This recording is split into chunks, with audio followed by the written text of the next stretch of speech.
Good morning, world. Cece here. Today I want to talk about trust.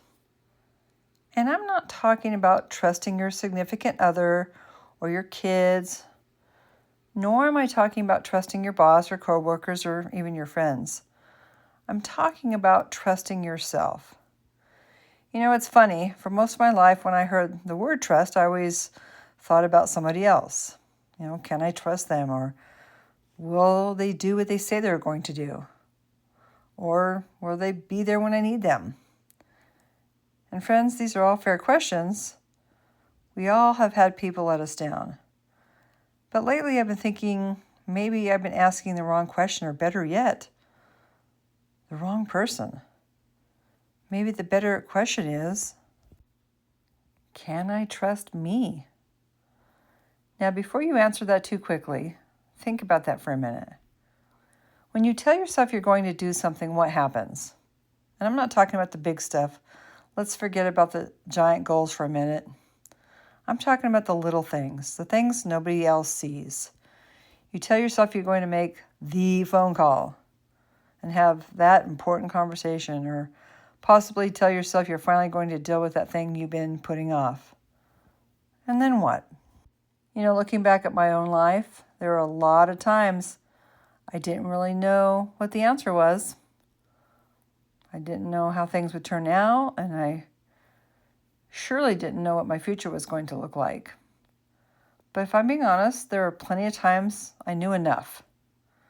Enough to know something wasn't sitting right, and enough to know I was making excuses. And definitely enough to know I was waiting for some magical moment when everything would just suddenly become clear. And boy, I could talk myself into waiting, maybe next month, or when I finish this project. And my personal favorite, hey, after the holidays. Maybe after life settles down. Now, if you found the day when life settles down, let me know, because I'm still looking for it. The thing I realized is that every time I ignored the little voice, every time I talked myself out of doing something I knew needed to be done, I wasn't really damaging trust with somebody else. I was damaging trust with myself. And I don't think most of us even notice what we're doing. We think confidence comes first, and I just try not to think that way anymore. I think trust comes first. You start keeping your word to yourself. You start doing the little things you said you were going to do. And after a while, you start believing yourself again. Your own story. Then you stop needing quite so much reassurance from everyone else around you.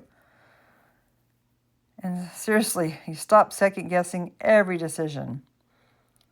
Not because you've suddenly become wise or kid yourself that you've got life figured out, but because you've proven to yourself that you'll show up. People ask themselves all the time what their future is going to look like. And honestly, I don't know. None of us really do. But if you want a pretty good clue, take a look at the choices you're making today. Because your future self is being built right now. Not next year, or when things calm down, or the conditions are perfect, right now. And maybe that's the real question. If your future self could sit across from you at the table tonight, would they trust you? Would they trust you to keep your word? Would they trust you to do the hard thing when it needs to be done? Or would they trust you to keep moving when you're scared? I know one thing. My future self trusts me more today than she did a year ago. And again, not because I've become perfect. Lord knows that's not true. But because I'm finally learning to listen to myself a little bit more and doubt myself a little less. And for me, that's progress. One promise, one choice, one day at a time. As always, until next time, take care of your mind, and the rest has a better chance of falling into place. This is Cece, and this is Cece Talks Live. Real talk, real life. Have a wonderful day.